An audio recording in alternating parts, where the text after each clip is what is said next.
Iran ने साफ तौर पर इंकार कर दिया है कि उसने सीज़फायर लागू होने के बाद किसी भी गल्फ देश पर मिसाइल या ड्रोन हमला किया है। ईरान की अर्ध सरकारी एजेंसी फारस न्यूज़ एजेंसी के जरिए जारी बयान में इस्लामिक रेवोल्यूशनरी गार्ड कॉर्प्स ने कहा है कि ईरानी सशस्त्र बलों ने सीज़फायर के दौरान किसी भी देश की तरफ कुछ भी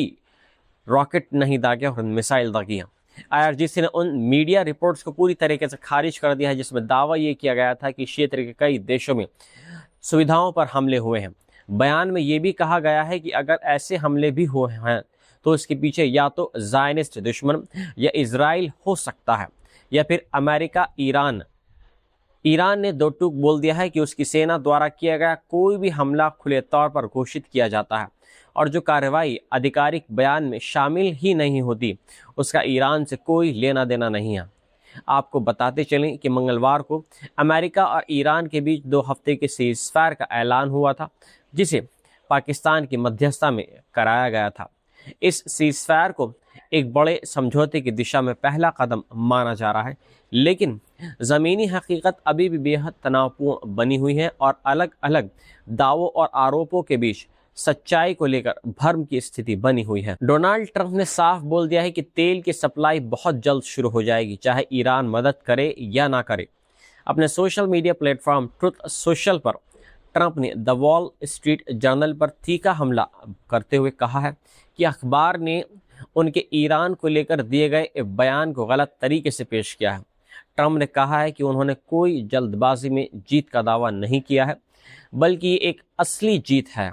और इसमें कुछ भी समय से पहले नहीं है। उन्होंने बार बार बोला है कि उनके रहते ईरान कभी भी परमाणु हथियार हासिल नहीं कर पाएगा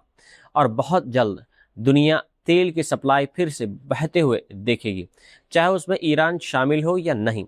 ट्रंप ने यह भी आरोप लगाया है कि वॉल स्ट्रीट जर्नल हमेशा उनकी आलोचना करने में जल्दी करता है लेकिन अपनी गलतियों को मानने में पीछे रहता है। इस बयान को ऐसे वक्त में बेहद अहम माना जा रहा है जब क्षेत्र में तेल सप्लाई, स्ट्रेट ऑफ हार्मोज जैसे समुद्री रास्तों और जंग के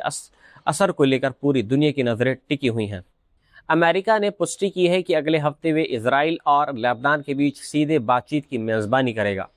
अमेरिकी विदेश विभाग के एक अधिकारी ने बताया है कि ये बैठक सीज़फायर बातचीत को अब आगे बढ़ाने के लिए आयोजित की जा रही है। रिपोर्ट्स के मुताबिक इस वार्ता में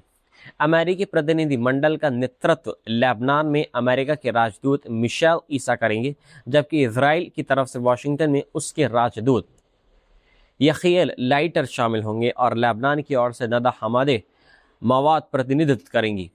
इस बीच लेबनान के राष्ट्रपति जोसेफ आउन ने कहा है कि पहले सीज़फायर और फिर सीधी बातचीत का विचार अब अंतर्राष्ट्रीय स्तर पर तेजी से समर्थन हासिल कर रहा है, लेकिन ज़मीन पर हालात अभी भी बेहद गंभीर बने हुए हैं क्योंकि इजरायली सेना ने लेबनान पे हमले और ज़्यादा तेज़ कर दिए और सिर्फ हालिया हमलों में 300 से ज़्यादा लोगों की मौत और 1100 के आसपास में लोग घायल बताए जा रहे हैं। वहीं मार्च से जारी इस बड़े सैन्य अभियान में मरने वालों की संख्या 1800 के पार पहुंच चुकी है और 6000 से ज़्यादा लोग घायल बताए जा रहे हैं। ख़ास बात यह है कि जहां पाकिस्तान और तेहरान का दावा है कि 2 हफ्ते का सीज़फायर लेबनान पर भी लागू होता है, वहीं वाशिंगटन और तेल अवीव इस बात को मानने से इनकार कर रहे हैं। यानी एक तरफ बातचीत की तैयारी हो रही है और दूसरी तरफ बमबारी भी हो रही है, जिससे साफ है कि मिडल ईस्ट में शांति की राह अभी भी बेहद मुश्किल नज़र आ रही है। सऊदी अरब ने ऐलान किया है कि हालिया हमलों के बाद उसके कई बड़े ऊर्जा संयंत्रों का संचालन रोकना पड़ा है। सरकारी एजेंसी सऊदी प्रेस एजेंसी के मुताबिक ये हमले तेल और गैस उत्पादन, ट्रांसपोर्ट, रिफाइनिंग और पेट्रोकेमिकल प्लांट्स के साथ साथ बिजली संयंत्रों पर भी हुए हैं, जो रियाद, ईस्टर्न प्रोविंस और यानबू इंडस्ट्रियल सिटी जैसे अहम इलाकों में स्थित हैं। इन हमलों में सऊदी एनर्जी कंपनी के एक कर्मचारी की मौत भी हो गई है, जबकि 7 अन्य लोग इसमें घायल बताए जा रहे हैं और कई अहम पावर फैसिलिटीज़ की ऑपरेशन प्रक्रिया प्रभावित हुई है। रिपोर्ट्स के मुताबिक एक बड़ा हमला ईस्ट वेस्ट पाइपलाइन के पंपिंग स्टेशन पर हुआ है, जिससे रोज़ाना करीब 7 लाख बैरल तेल की सप्लाई बाधित हो गई है, तो वैश्विक बाजार के लिए एक अहम रूट माना जाता है। इसके अलावा मनीफा प्रोडक्शन प्लांट पर हमले से करीब 3 लाख बैरल प्रतिदिन उत्पादन घट गया है, जबकि होरेस प्लांट पर हमले से भी 3 लाख बैरल की गिरावट, यानी कुल मिलाकर सऊदी उत्पादन क्षमता में करीब 6 लाख बैरल प्रतिदिन की कमी दर्ज की गई है। इतना ही नहीं, जुबेल में SATORP फैसिलिटी, रास तनूरा रिफाइनरी, यानबू की समरेफ रिफाइनरी और रियाद रिफाइनरी जैसे बड़े रिफाइनिंग केंद्र भी निशाने पर आए हैं, जिससे रिफाइंड प्रोडक्ट्स के एक्सपोर्ट पर सीधा असर पड़ा है। अल जुआमा की प्रोसेसिंग यूनिट में आग लगने से LPG और नेचुरल गैस लिक्विड्स की सप्लाई भी प्रभावित हुई है। सऊदी अधिकारियों ने चेतावनी दी है कि इन हमलों के कारण वैश्विक सप्लाई चेन पर दबाव बढ़ेगा, तेल बाजार में अस्थिरता आएगी और उन देशों की ऊर्जा सुरक्षा प्रभावित होगी जो सऊदी सप्लाई पर निर्भर हैं। ये घटनाक्रम ऐसे समय में सामने आया है जब अमेरिका और इजराइल द्वारा 28 फरवरी से ईरान के खिलाफ शुरू की गई कार्रवाई के बाद पूरे क्षेत्र में तनाव अपने चरम पर है और जवाब में तेहरान लगातार ड्रोन और मिसाइल हमलों के जरिए प्रतिक्रिया दे रहा है। साथ ही स्ट्रेट ऑफ हार्मूज में जहाज़ों की आवाजाही को लिमिटेड कर दिया गया है, यानी साफ है कि अब यह संकट सिर्फ जंग तक सीमित नहीं रहा बल्कि वैश्विक तेल बाजार और पूरी दुनिया की अर्थव्यवस्था पर इसका सीधा असर डाल रहा है। ईरान ने साफ तौर पर पाकिस्तान को संदेश दे दिया है कि जब तक इजराइल लेबनान पर हमले बंद नहीं करता तब तक वह इस्लामाबाद में अमेरिका के साथ किसी भी शांति वार्ता में हिस्सा नहीं लेगा। ईरान की सरकारी एजेंसी फारस न्यूज़ एजेंसी ने एक जानकार सूत्र के हवाले से बताया है कि ईरानी प्रतिनिधिमंडल ना तो इस्लामाबाद पहुंचा है और ना ही उसकी कोई ऐसी योजना है वहां जाने की। इस रिपोर्ट में अमेरिकी मीडिया के उन दावों को भी खारिज किया गया है जिनमें कहा यह गया था कि ईरानी टीम पाकिस्तान पहुंच चुकी है। ईरान ने साफ अल्फाजों में बोल दिया है कि जब तक लेबनान में सीज़फायर लागू नहीं होगा तब तक कोई बातचीत नहीं होगी। वहीं ईरान के विदेश मंत्रालय के प्रवक्ता इस्माइल बाकई ने भी दो टूक कहा है कि अमेरिका अगर सच में बातचीत चाहता है तो उसे हर मोर्चे पर ख़ास तौर पर लेबनान में सीज़फायर की अपनी प्रतिबद्धताओं को निभाना होगा। इस पूरे घटनाक्रम के बीच हालात और ज़्यादा गंभीर होते जा रहे हैं,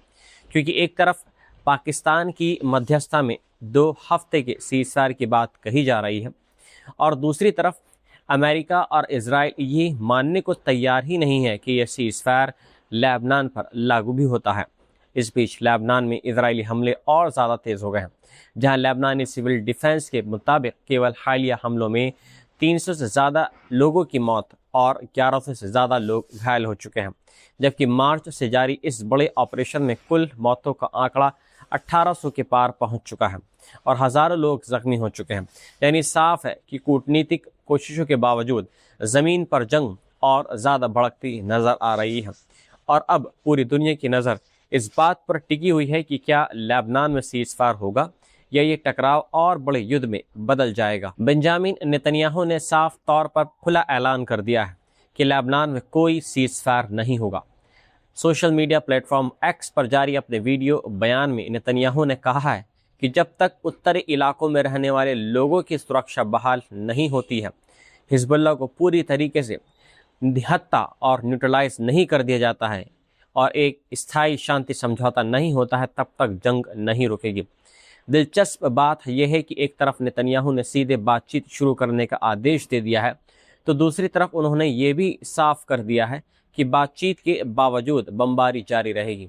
उन्होंने दावा ये किया है कि इजराइल ताकत के दम पर असली शांति हासिल करने की कोशिश कर रहा है और हालिया सैन्य कामयाबियों ने इजराइल के अंतर्राष्ट्रीय रिश्तों में बड़े बदलाव ला दिए हैं।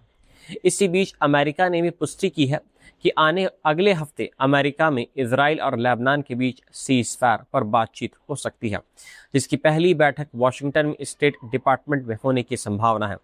रिपोर्ट्स के मुताबिक इन बातचीतों में अमेरिकी प्रतिनिधि मिशेल ईसा, इजराइल की तरफ से यखियल लाइटर और लेबनान की ओर से नदा हामिदी मवाद शामिल होंगे। लेकिन ज़मीन पर हालात बिल्कुल अलग तस्वीर दिखा रहे हैं, क्योंकि इजराइल ने लेबनान में हमले और ज़्यादा तेज़ कर दिए हैं और ये सिर्फ हालिया हमलों में 300 से ज़्यादा लोगों की मौत और 1100 के आसपास लोग इसमें घायल हो चुके हैं। वहीं मार्च से जारी इस बड़े सैन्य अभियान में मरने वालों की संख्या 1800 से ऊपर पहुंच चुकी है। दूसरी तरफ अली फैयाद ने साफ बोल दिया है कि बिना सीज फायर की किसी भी तरह की सीधी बातचीत स्वीकार नहीं होगी